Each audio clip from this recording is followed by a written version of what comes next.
It was November 2020. I was 6 months post-breakup and I was doing great.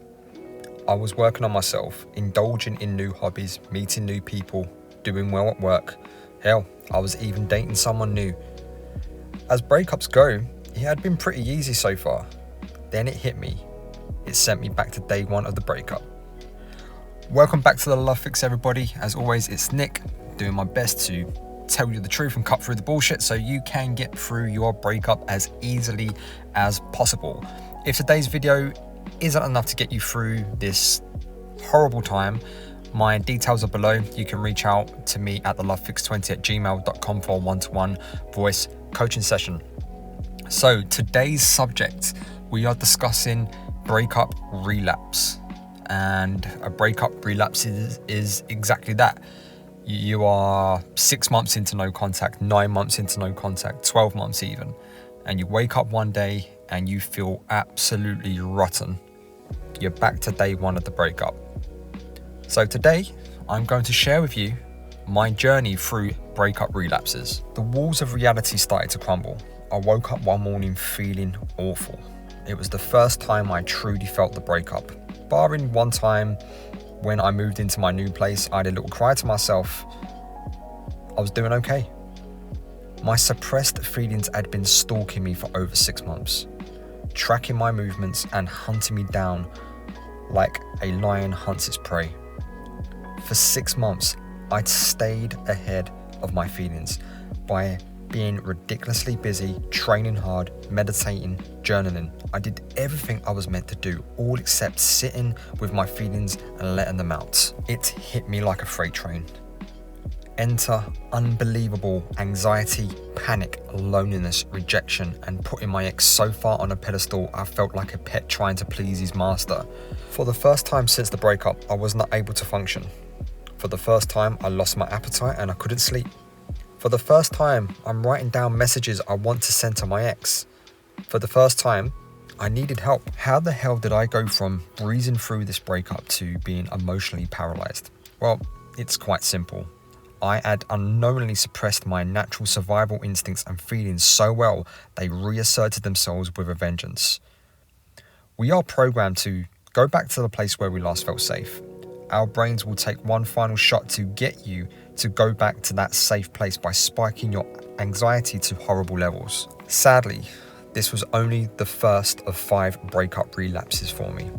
Over the following months, from November 2020 to February 2021, I was all over the place. There were other factors at play, but the breakup was the main one. I had to get coaching and therapy for myself. I had to change the way I think. I had to change the way I process information, and I read 5 self-help books back to back. But after each breakup relapse, I learned something about myself. I adapted and got stronger. I leveled up to the point where I love and validate myself without the need for external validation. I took my ex down from the pedestal, looked back with curiosity and saw things for what they really were. It wasn't all my fault. I had my part to play and I have to take accountability for that. But certainly, she got things wrong as well. So after months of doing the work on myself, all of a sudden, I'm no longer paralyzed. I'm curious, analytical, more aware of who I am and how I feel and why I feel that way. I'm now on a level that surpasses my ex, and I can do better. Although breakup relapses hurt like a bitch, they can be a potent ally and a powerful teacher if we let them be. Your instinct will be to reach out to your ex to soothe your anxiety, but come at it from the other angle. Take the pain now for a better tomorrow. Now, I get it. It may be hard to hear that, take the pain now so you can have a better tomorrow. But it's like going to the gym. You take the pain in the gym so you look and feel better tomorrow, the following month, the following year. You will likely have more than one breakup relapse. Sit with it. Let it come out. Let it mold you. Then call a friend. Run until your lungs burn. Lift weights until your arms won't move anymore. Breathe like it's your last breath. Sign up to new classes. Volunteer. Meet new people. Read books. Expand your mind and soul. This is how you deal with a breakup relapse. You, listen very carefully, you who are listening to this right now, you are the prize. If they want you back, then they have to come and get you because you're so far above where you were. You can take it or leave it with them now. The day comes when you're ready to start dating again. You very quickly realize that you have boundaries that you won't allow anyone to cross. And you're more selective about who you date.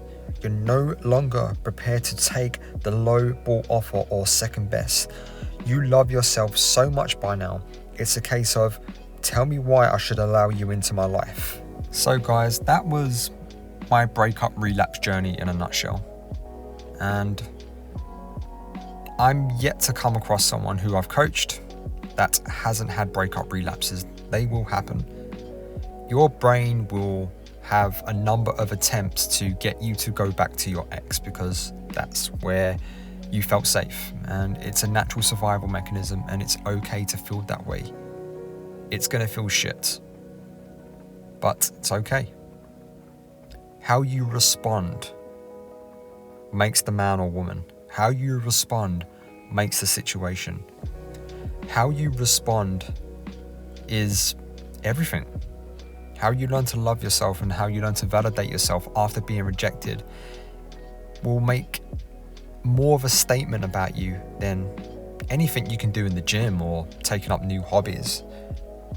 Learning to embrace being alone, and you can sit in on a Friday night or a Saturday night and say to yourself, I'm happy. Yeah, sometimes I feel a little bit lonely, but I'm happy. I'm comfortable in my own skin. I know my boundaries. I know what I want. I know what I don't want. I know what I would accept from someone else. I know my boundaries, and if those boundaries are crossed, you can exit my life. So, my friends, a boundary should be now is that your ex exited your life. So here's the boundary you put in place. You do not chase the person who rejected you. They left your life. They have to walk back into it. That means you're the prize and they have to come and get you back. End of story. And as I always say, always assume that they will never come back. You do you. You work on you. You give yourself unconditional love. So 3 months, 6 months, 12 months, 4 years, I don't care. You may still want your ex back, and it's okay. You spent a lot of time with this person. They made you feel good. They validated you. And maybe, yeah, they're a good human being. It's okay. You can tell yourself, it's okay that I still want my ex back. But I'm not going to sit here and let the world pass me by. I'm going to get out there and forge my own reality, because I'm not here to fit into anybody else's reality. I'm here to make my own.